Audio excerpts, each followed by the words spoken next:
Eu sou o professor Renan Duarte e vou lecionar a disciplina de Ciências do sétimo ano do Colégio Emaús.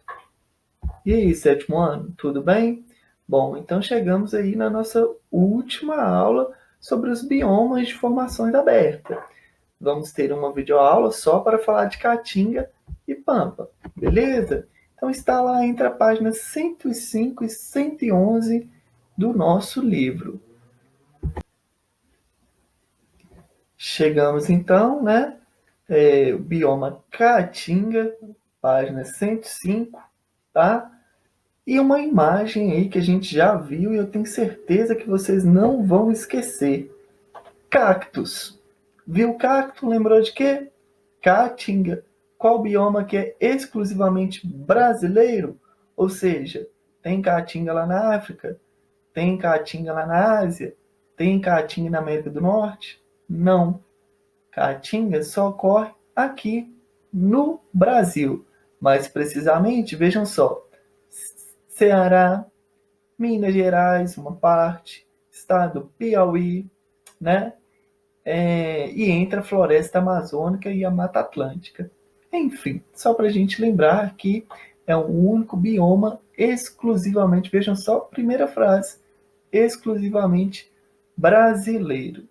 Temos um clima aí basicamente seco, com pouca quantidade de chuva, altas temperaturas, variando de 27 a 29 graus, tá?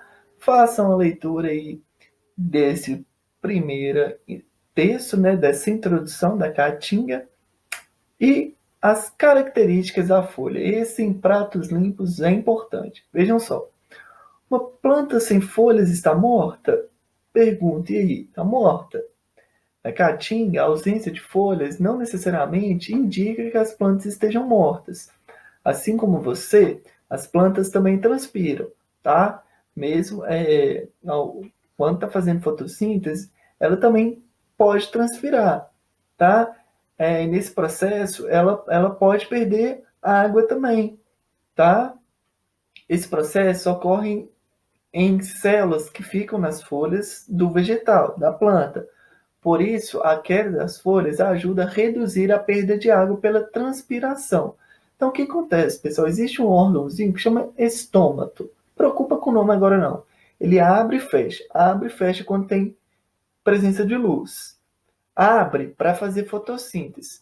Só que como na caatinga é sol, praticamente o ano inteiro, né? Se a planta ficar com o estômago aberto o tempo inteiro, ela vai perder a água pelo processo de transpiração e vai morrer.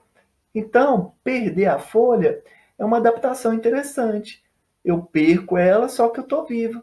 Né? Garante aí os nutrientes dentro do caule da planta. Tá?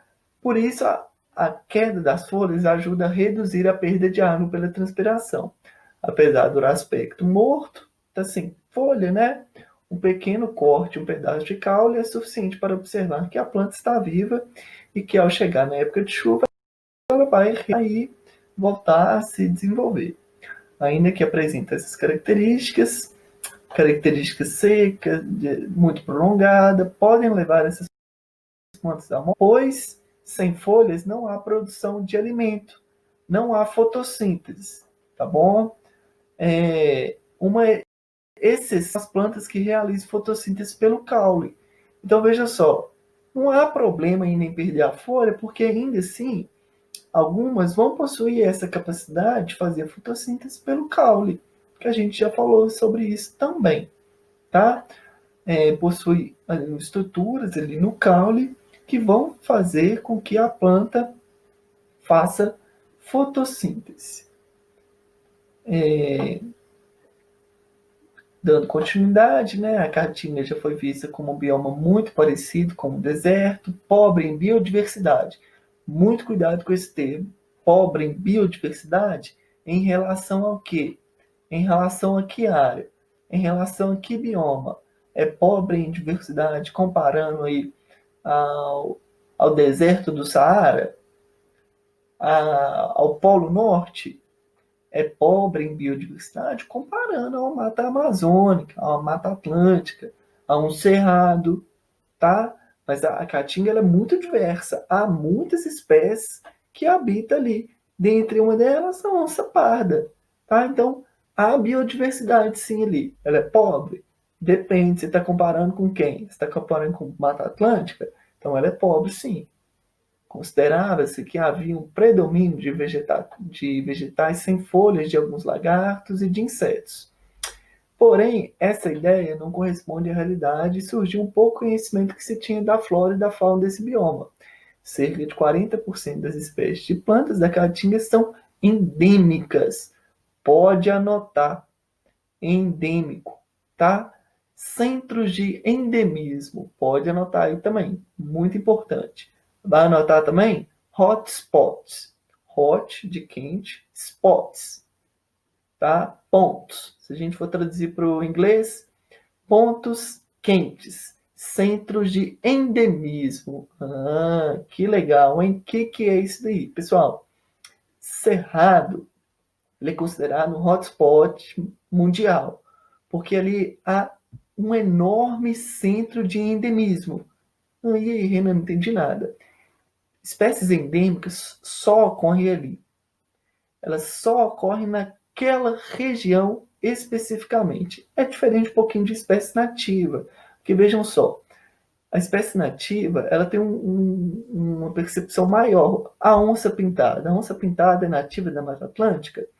Ela percorre a Mata Atlântica, pode ter uma área também no Cerrado, no Pantanal. Então ela tem uma área maior, só que endemismo não.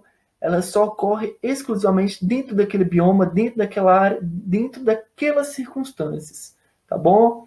Então, olha só, 40% das espécies das plantas da caatinga só habitam ali, não tem mais nenhum lugar do mundo que elas podem habitar, tá bom?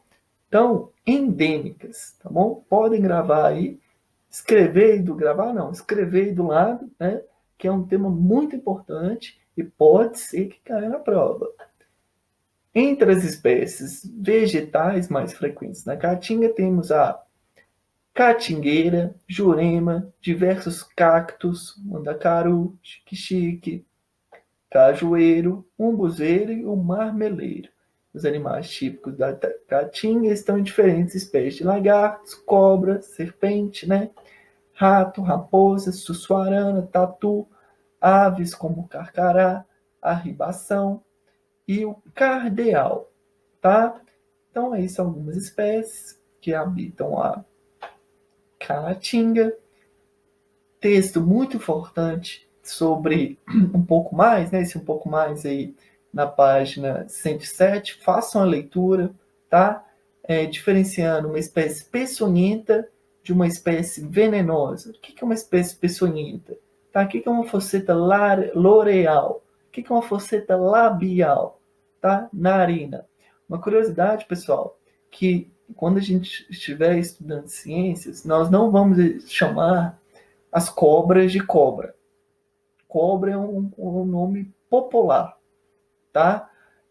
O nome científico, tá? O nome mais bonito para a gente chamar cobra é serpente. Então, não vamos falar mais cobra, serpente. É uma serpente peçonhenta ou uma serpente não peçonhenta. Beleza?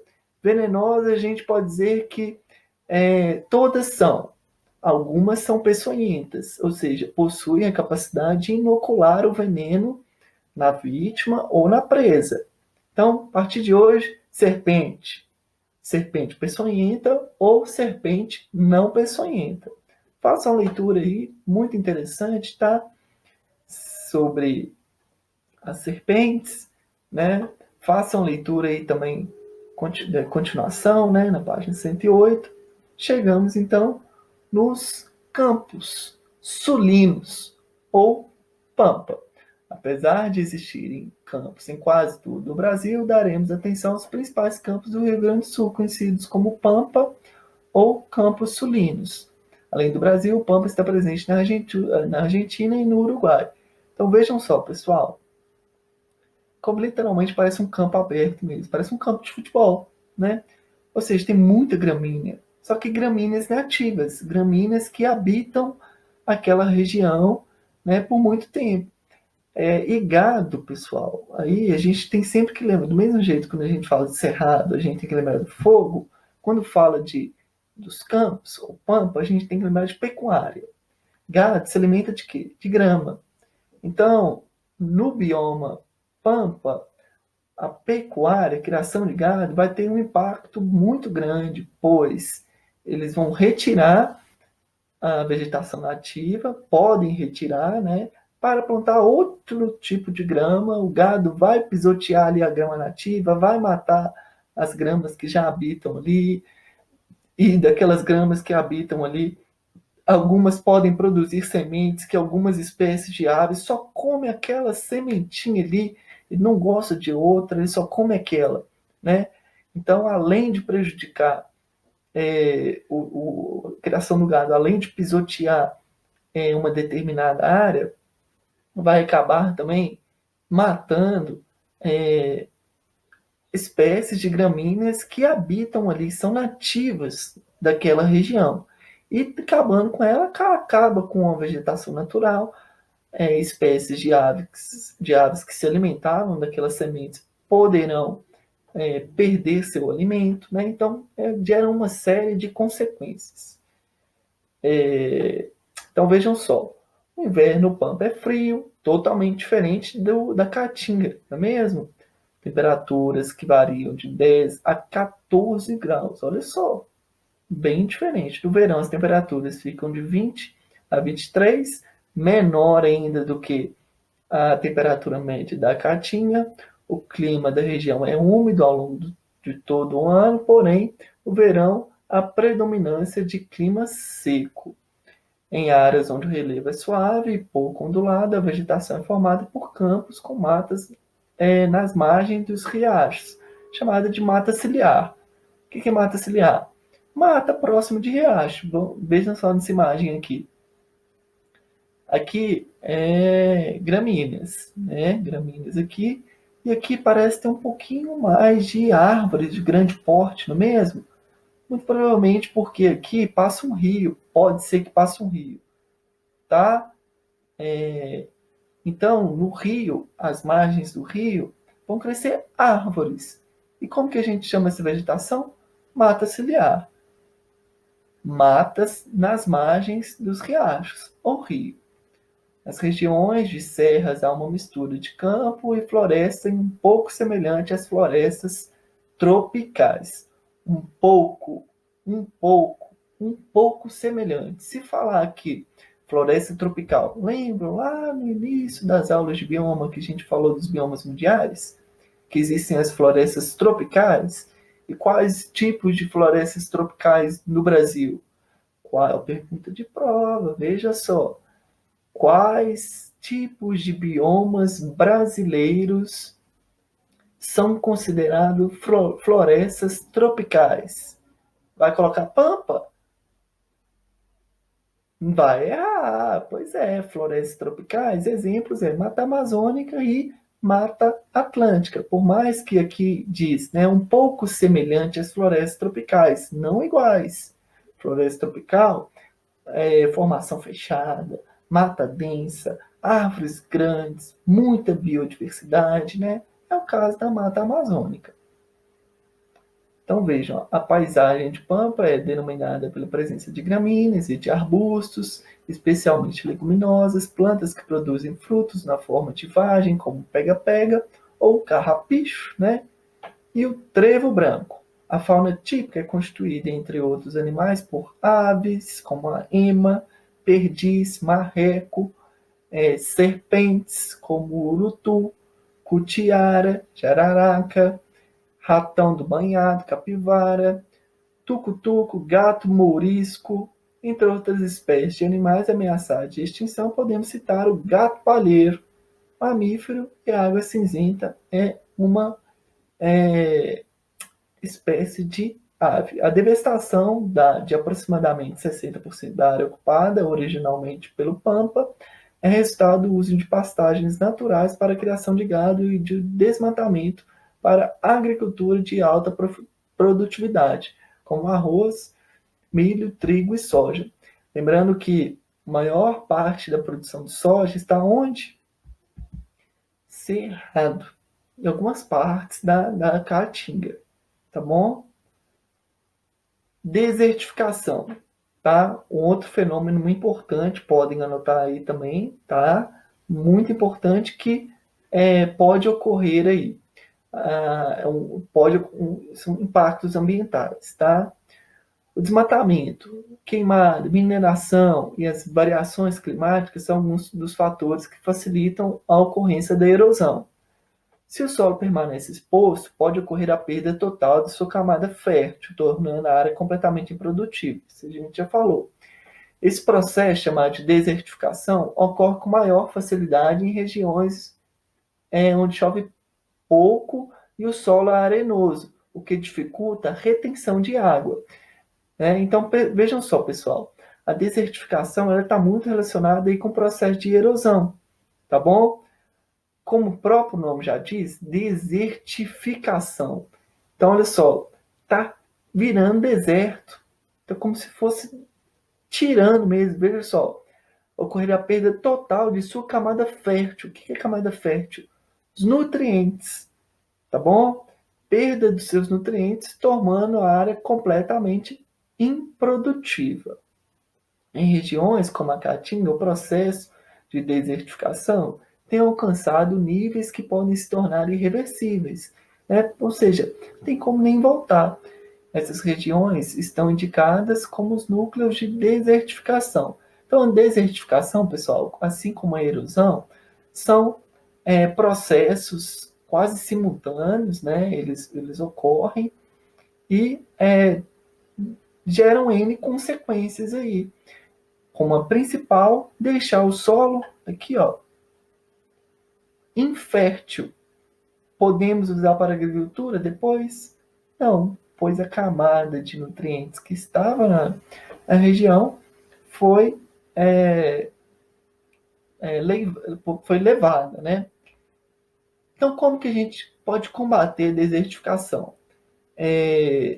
Estima-se que cada ano sejam formados no mundo cerca de 60 mil quilômetros de novos desertos, quilômetros quadrados. Essa área equivale aproximadamente uma área do estado da Paraíba. Algumas ações têm sido propostas para tentar reverter esse processo. Tá? Ações, então. Eliminar práticas da agricultura que causam a erosão do solo. Tá? Então, a erosão pode gerar aí o processo de desertificação. Não diz que eles são quase a mesma coisa? Não são a mesma coisa, uma é consequência da outra. Se uma erosão vai se estendendo, vai crescendo, pode chegar a um processo de desertificação. Uma outra ação que pode combater a desertificação, diminuir a desertificação, diminuir o máximo o desmatamento para a agricultura ou pecuária, parar de retirar a vegetação natural mesmo. Evitar queimadas, né? Queimada, incêndio natural, solo cerrado. Evitar o uso prolongado de agrotóxico, pois causa envenenamento do solo. Tá? Agrotóxicos são usados aí no processo de agricultura. Diminuição da poluição que envenena o solo e torna-o infértil. Né? Evitar a salinização, ou seja, o acúmulo de sais no solo. A principal causa da salinização é a irrigação de solos áridos sem o devido cuidado. Com a evaporação, os sais que estavam dissolvidos na água se acumulam no solo, tornando-o infértil. Tá? São apenas algumas ações de desertificação. Resumindo, o que a gente tem que saber? Erosão, desertificação. Quais são os impactos no solo? Quais os impactos para o homem? Perda aí dos nutrientes. Não tem como a gente nem fazer um plantio sustentável, ou seja, um plantio sem prejudicar aí a área. Finalizamos então aí a videoaula de hoje, tá bom? Muito conteúdo, viu, pessoal? Não deixa esses conteúdos acumularem. Façam as questões 6, 7 e 8, tá? Da página 112. A questão 2 da página 103. Questão 2 da síntese, tudo bem? Bom, então bons estudos, até a próxima videoaula e não se esqueçam, lembre-se sempre, juntos no caminho certo.